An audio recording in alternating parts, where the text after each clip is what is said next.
फरुख सलीम साहब, देखें ना, दो तस्वीर हैं मईशत की। एक तस्वीर वो है जो हमें हुकूमत दिखाती है कि देखें हम तो रिजर्व्स बढ़ा रहे हैं, हम तो, मेरा मतलब है कि 3 माह तक के हो गए, स्टॉक एक्सचेंज ऊपर जा रहा है, डॉलर को हमने काबू रखा हुआ है, हमने इन्फ्लेशन भी 5 सिंगल डिजिट में ले आए हैं, हमारा इंटरेस्ट रेट नीचे आ रहा है मुसलसल, और हम चीज़ें कर रही हैं। ये तस्वीर बेहतर है या जो तस्वीर खाकान साहब ने दिखाई है वो बेहतर है? जो असल तस्वीर देखने वाली है वो है कि पाकिस्तान के घराने जो हैं, पाकिस्तान के जो शहरी हैं, उनकी जिंदगी कैसे गुजर रही है जी। क्या उनकी जिंदगी के बोझ हैं वो बढ़ रहे हैं, कम हो रहे हैं? देखिए, उसकी अपनी एक रिपोर्ट आई है और उसको कहते हैं house hold integrated economic survey. अब इनकी फिगर्स, मैं हुकूमत की अपनी रिपोर्ट की बात कर रहा हूँ। उनका कहना यह है कि इस वक्त जो 4 करोड़ घराने फैमिली पाकिस्तान में रहते हैं, उनका जो जिंदा रहने का खर्चा है, कोई लग्जरी में रहने का नहीं, कोई फ्रूट खाने का नहीं, सिर्फ जिंदा रहने का जो माहाना खर्चा है वो तकरीबन 1,05,000 रुपए। और जो औसतन तनख्वाह है एक घराने की वो 85,000 रुपए की है। आप सोचिए, जिंदा रहने का खर्चा 1,05,000 है माहाना, और जो औसतन तनख्वाह है वो तकरीबन 85,000 रुपए की है। और जो असल मुसीबत है वो बिजली और गैस और दूसरे बिल जो है वो कोई 20-22 हजार रुपया जो डिफरेंस आ रहा है 85,000 और 1,05,000 में, वो बिलों ने जो बिजली के उन्होंने पाकिस्तानी घरानों का जो इनकम एक्सपेंस का रेशियो है उसको तबाह बर्बाद कर दिया। यानी कि हुकूमत ये कहती है कि जो महंगाई की शरह है वो 30-32% हुआ करती थी 2.5-3 साल पहले, अब वो 6% पे आ गई है। ये दावा बिल्कुल दुरुस्त है, लेकिन कुव्वत खरीद खत्म हो गई है। अब बेशक आपको हुकूमत ये बताती रहे कि महंगाई की शरह 6% पे आ गई है, सिंगल डिजिट पे आ गई है, लेकिन अगर आपकी जेब में कोई पैसा टका नहीं है, आप कुछ खरीदने के काबिल ही नहीं है, अपना बिजली का बिल देने के बाद, गैस का बिल देने के बाद, घर का किराया देने के बाद, बच्चों की फीस देने के बाद आपके पास कोई पैसा नहीं बचता, तो अब महंगाई की शरह नीचे आए या ना आए। अच्छा, एक और बड़ी जो खतरनाक चीज मुझे उस रिपोर्ट में नजर आई वो ये है कि आम पाकिस्तानी घराने जो हैं उनमें गोश्त और फ्रूट की जो कंजम्पशन है वो बहुत कम रह गई है पिछले सालों के मुकाबले में। यानी कि तकरीबन 50 ग्राम प्रोटीन इंटेक जो है, जो गोश्त है, चाहे वो बीफ का हो या चिकन का हो, वो 50 ग्राम पे आ गया। अब आप अंदाजा कीजिए कि 50 ग्राम की तो एक बोटी बनती है।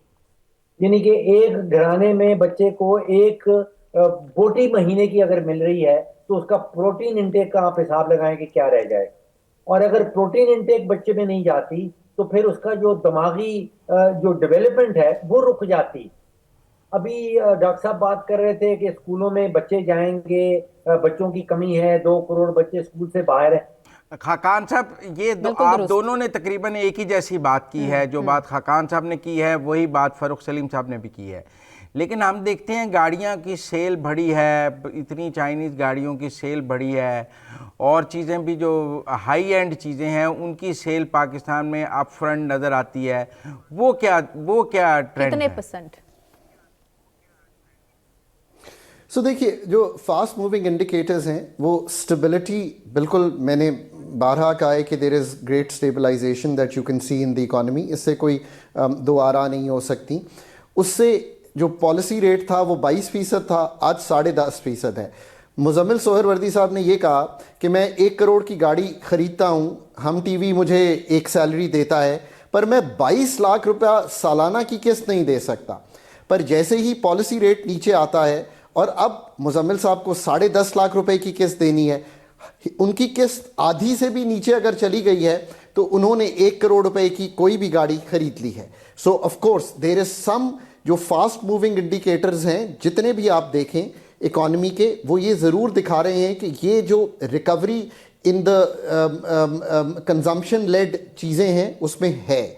अच्छा, जो एक तबका है पाकिस्तान का जो बोरो भी कर सकता है, वो तबका अब भी बोरो कर रहा है और स्पेंड भी कर रहा है, वो तबका जो है खर्च भी कर रहा है। बट ये वो पाकिस्तान का जिसे आप कहेंगे middle to higher income group है जिसने एक रिकवरी का फ़ायदा उठाते हुए 4 लाख इन्वेस्टर है स्टॉक मार्केट में, उसने मार्केट को राइड किया है for a very very healthy return, 50+ return in the last 2-3 years. So there is good money that has been made. Remittances अगर 42 अरब डॉलर पे गई हैं तो वो कंजम्पशन में पाकिस्तान में यूज़ हो रही हैं. That's number 2. It's very very very clear, right.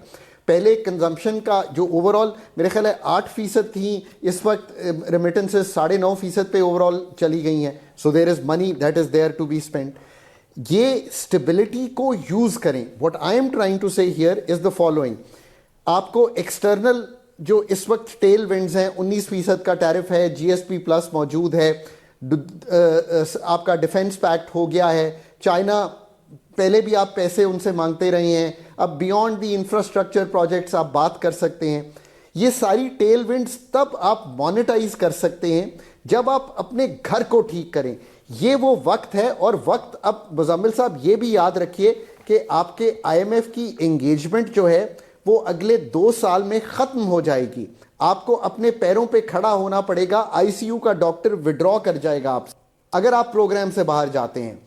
उसके लिए जब तक आपका इंपोर्ट एक्सपोर्ट का गैप आपका, मैं मसलन एक मिसाल देता हूं, एग्रीकल्चर 10 अरब डॉलर की इंपोर्ट करते हैं, 6-7 अरब डॉलर की एक्सपोर्ट करते हैं, और साथ ही कहते हैं हम एक एग्रीकल्चर प्रोड्यूसिंग मुल्क हैं, इसी को ख़त्म कीजिए. So you have to take those not baby steps.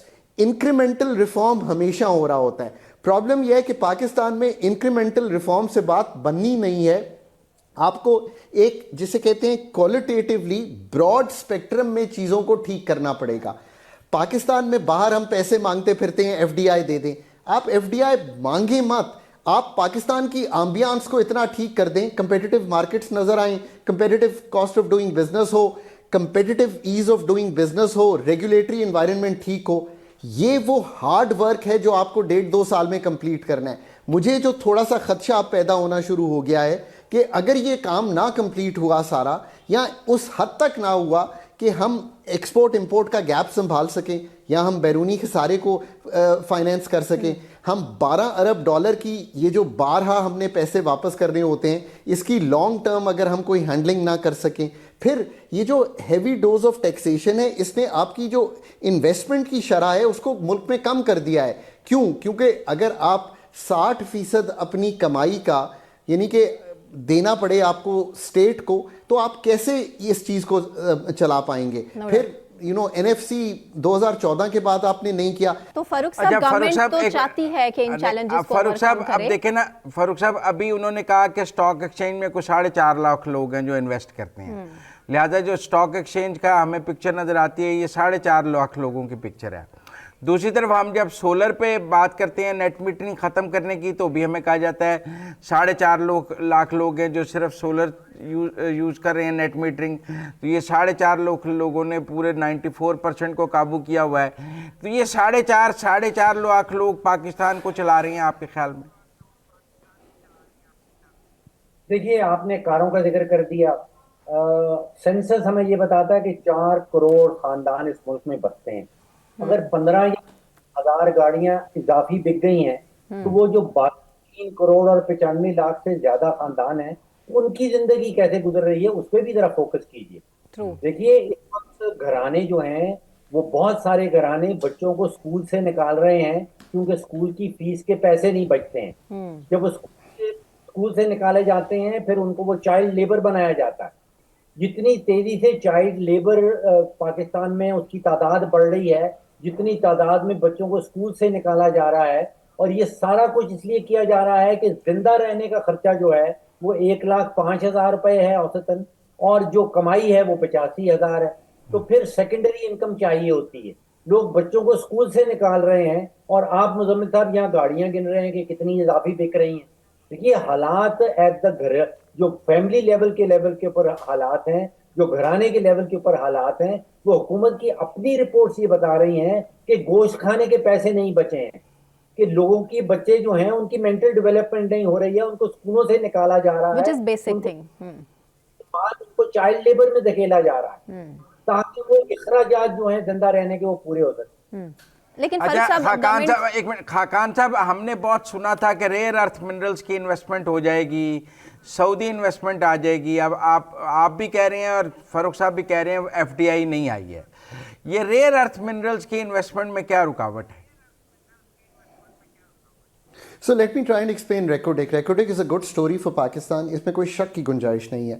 हमने Recodic को पाकिस्तान की जिस तरह लॉज में फंसा कर एक ऐसी सिचुएशन क्रिएट की पाकिस्तान में जिसमें हमारे ख़िलाफ़ एक इंटरनेशनल डिक्री हो गई और वो बहुत बड़े अमाउंट की थी। वहाँ से जो रिकवरी हुई है, बैरक गोल्ड की 50% की इन्वेस्टमेंट और 25 प्रोविंस और हमारा जो बलूचिस्तान प्रोविंस है और फेडरल गवर्नमेंट की इन्वेस्टमेंट, हम रेकोडिक में 2029 में $1 अरब की जो एक्सपोर्ट है वो शुरू करने के काबिल हो जाएंगे। ये एक खुशाइन बात है। हम आज से 5 साल बाद मेरे हिसाब में इस एक्सपोर्ट को डबल भी कर लेंगे। ये 70 साल की माइन है और इसमें से आप इसी तरह अगर चलते रहे तो $100 अरब से ज़्यादा अगले 70 साल में इसमें से निकाल पाएंगे। हैविंग सेड दैट, मैं आज भी कहता हूँ कि इसके साथ एग्रीकल्चर की स्टोरी को बिल्ड करें जो शॉर्ट टर्म में बिल्ड हो सकती है, which means कि in the next 2 to 3 years that's a must to build in Pakistan।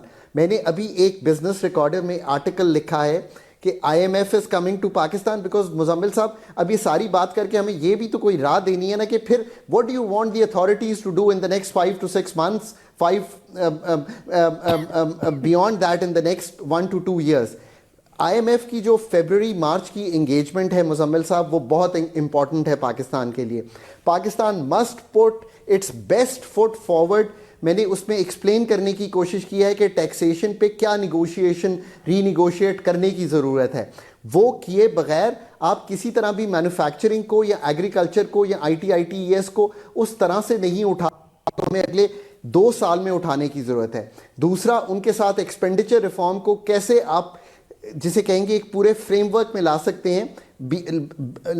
अभी NFC की बात किए बगैर आप क्या उनको राह दिखा सकते हैं? अगर ये निगोशिएशन कामयाब ना हुई और अगर हम अगले 6 महीने 2 साल इसी तरह चलते रहे इस प्रोग्राम में, जो कि इस वक्त स्टेबिलिटी से ज़्यादा पाकिस्तान की जो इकॉनमी है उसको थोड़ा सा जिसे कहेंगे स्टैग्नेट कर रहा है, और हम ये उम्मीद रखें कि ग्रोथ में चले जाएंगे। ग्रोथ जो है is not a hope situation, ये उस इंस्ट्रूमेंट्स पे मुहित है जो मैं अभी आपके सामने रख रहा हूँ। इसके साथ साथ पाकिस्तान को हर वक्त ये बात करते रहना बिजली की कीमत कम कर दो। यार, बिजली की कीमत 50 रुपए तो एक एंड गेम है। उसके नीचे जितनी पॉलिसी साजी होनी है एक प्रोफेशनल एनर्जी मिनिस्ट्री ने करनी है, जिससे बिजली की कीमत आने वाले सालों में ना हम सिर्फ इस सतह पर या इससे कम कर सकें। मतलब बिजली का टैरिफ ही गलत बना हुआ है। अब नेपरा को या ओगरा को आप ये तो समझाएं कि ये टैरिफ बना था जब आज से 20 साल पहले बिजली की सप्लाई शॉर्टफॉल में होती थी। मैं आज भी कहता हूं कि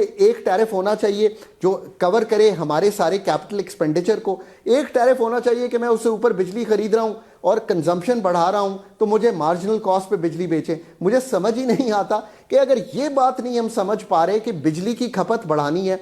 41,000 मेगावाट की कैपेसिटी पेमेंट हो रही है, 1900 अरब रुपए की पेमेंट इस साल करेंगे हम।